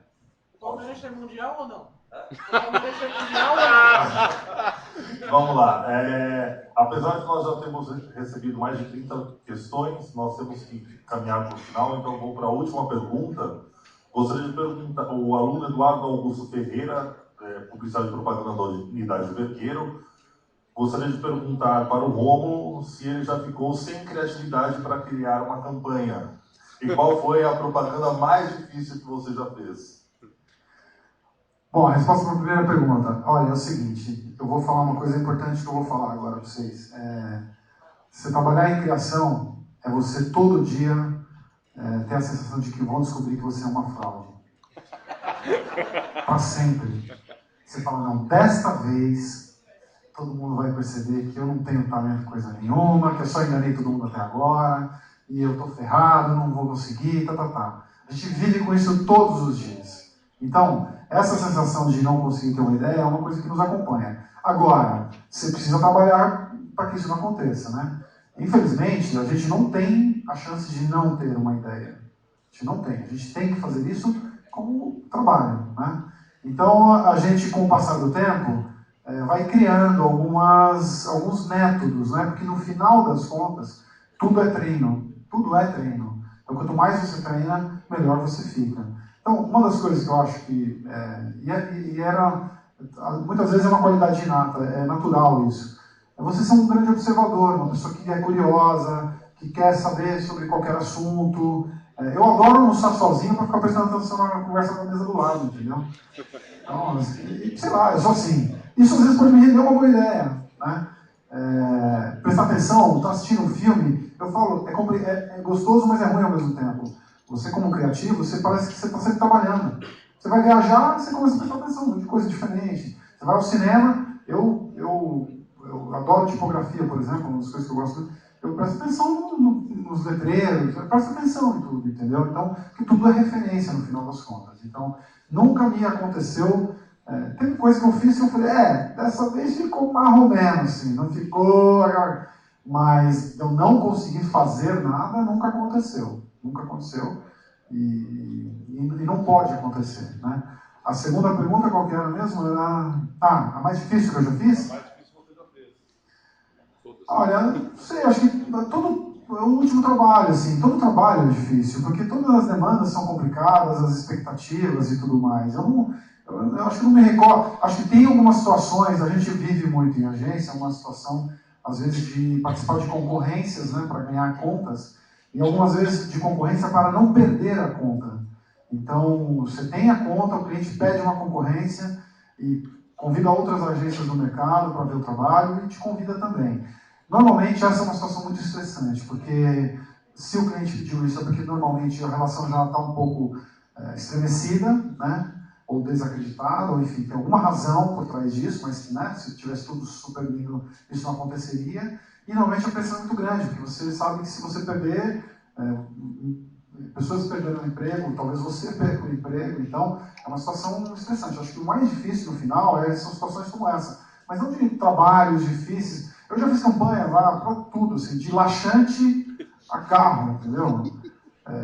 Já fiz, é verdade, campanha de laxante, sabia que eu descobri isso. Na época que eu fiz, é um problema, prisão de ventre é um problema muito mais feminino do que masculino. Né? Não sei, acho que é uma questão até cultural mesmo. Você vai viajar com o namorado pela primeira vez, pronto, 3 dias você vai fazer cocô. Descobri isso quando eu fazer campanha. Então a gente está sabendo essas coisas às vezes. E é difícil, é um desafio, né? Não sei, gente. Na época foi o que falaram. Então, tem coisas que são difíceis porque não é muito. Tem coisas que você. Pô, eu já fiz campanha. Eu já fiz campanha pro Corinthians, eu sou corintiano. E fiz campanha para o Corinthians mesmo, assim. Inclusive, até uma história aqui curiosa. Isso aconteceu pelo seguinte, eu trabalhava numa outra agência, um dos sócios, ele é muito corintiano também, e ele fazia parte de um time de marketing do Corinthians, e um dia ele chegou na agência e falou, cara, você não sabe o que eu descobri? Na negociação do Corinthians com a Rede Globo, nos direitos de imagem, tem um pacote de veiculações que a Globo disponibiliza para o Corinthians. E o Corinthians não usa, porque não tem campanha, porque eles não fazem nada. Eu falei, demorou. Ele falou, não, mas o Corinthians não tem dinheiro para produzir. Eu falei, meu, isso é uma causa. Nós vamos atrás. E talvez você se lembre. no ano de 2012, que o Corinthians estava jogando a Libertadores e a situação era a seguinte: os corintianos assistiam o jogo, óbvio, né? Porque queriam que o Corinthians... E o resto do mundo assistia os jogos do Corinthians para secar o Corinthians. E olha, eu posso dizer que era, talvez você saiba muito melhor do que eu. Eu, por um acaso, em um dos jogos contra o Vasco, eu estava em Cuiabá, e o Cuiabá estava parado assistindo o jogo. Eu fui num restaurante, tinha um monte de televisão lá, todo mundo assistindo o jogo lá. E aí o filme que nós criamos era uma cidade vazia. Você se lembra disso? Não decorou na Globo bastante, até a Globo deu uma história. Era a cidade de São Paulo, assim, os pontos mais característicos da cidade: Avenida Paulista, São João, Centrão, 9 de julho, sem ninguém. Nós filmamos de madrugada no feriado, e enfim, fizemos uma pós-produção e tal, não tinha ninguém na cidade. E aí ficava mostrando uma cidade, aí entrava na TV e dizia o seguinte: quando o Corinthians joga é assim, todo mundo para ver. Uns para torcer, outros para secar. Né? E terminava o filme. Então, enfim. Agora, eu já fiz campanha pro São Paulo, com o Rogério Ceni, pra pênalti. Tinha conta da pênalti, era o lançamento da camisa dele. Então, é difícil aí fazer campanha em São Paulo, inclusive o Rogério Ceni descobriu que o cara é corintiano, mas deu tudo certo no final. Enfim, é difícil sempre. Obrigado. Desculpa a demora.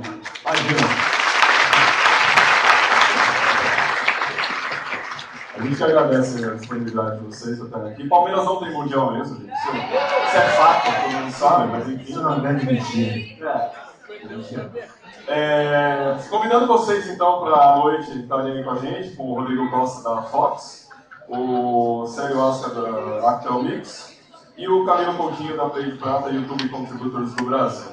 Tá? Vamos encerrando por hoje. Lista de presença, que a Code está aqui. Aproveitem. Façam seus check-ins. Quem quiser conversar com eles aqui um pouquinho, né, até porque eles também precisam sair para trabalhar, aproveitem. Aos nossos palestrantes, né, que muito cordialmente vieram aí, e eu acho que foi abrilhantar a nossa manhã. Tá? Obrigado, Rômulo, obrigado, Andrei, e obrigado a todo mundo, né? Estamos encerrando a semana hoje, né, PH? Sim, encerramos hoje e encerramos muito bem, né? Realmente foi fantástico. Muito obrigado.